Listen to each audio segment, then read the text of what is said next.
to hate speech and white supremacist rhetoric.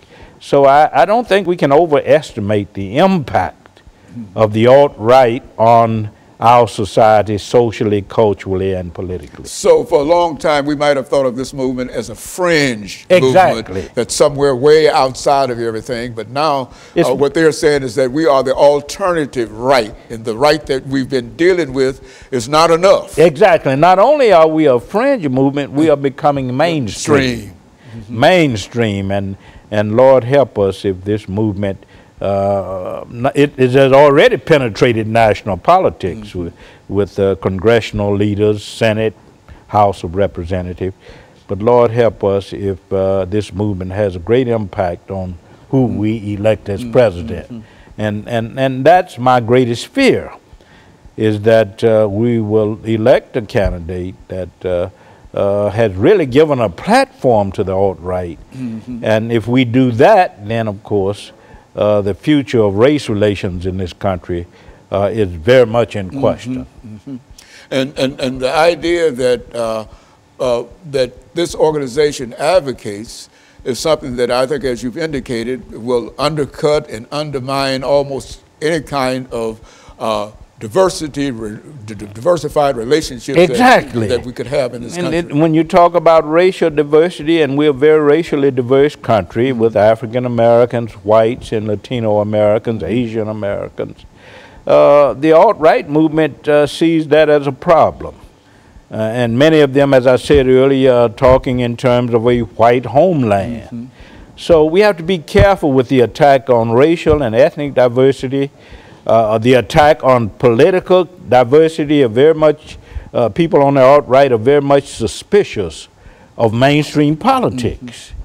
They're also very much suspicious of a society that is diverse in terms of religious orientation. And we are a society that, you know, we have Christians, we have Muslims, we have Hindus. We have a constitution that allows us to have that. And so anybody who would go against that is basically against the United States Constitution. When you don't stand for religious liberty, then you're against the Constitution. Yeah, religious liberty, ecclesiastical independence. We are a nation that supports those kinds of principles on the basis of our Constitution. So the alt-right opposes that kind of diversity. And that's what we have to be very careful about. We have to understand that perhaps these elements have already penetrated law enforcement, have already penetrated the criminal justice system. We want to be careful that they don't penetrate the whole of national politics. Because if they do, with their anti-black, anti-Jewish, anti-Muslim, anti-feminist, anti-political correctness rhetoric, if they achieve prominence on the national political level, then we are in trouble. And you think that Mr. Trump is in a position to create that kind of trouble for all of us with their support? Is that yes, interestingly enough, the alt-right has embraced him, and they view him as a model for what they are about. David Duke of the Ku Klux Klan, neo-Nazi elements view Donald Trump as their man. And so we have to take that seriously and try to understand that we are possibly going back. We're turning back the clock. We are a nation, we are in 2016. We want to move forward.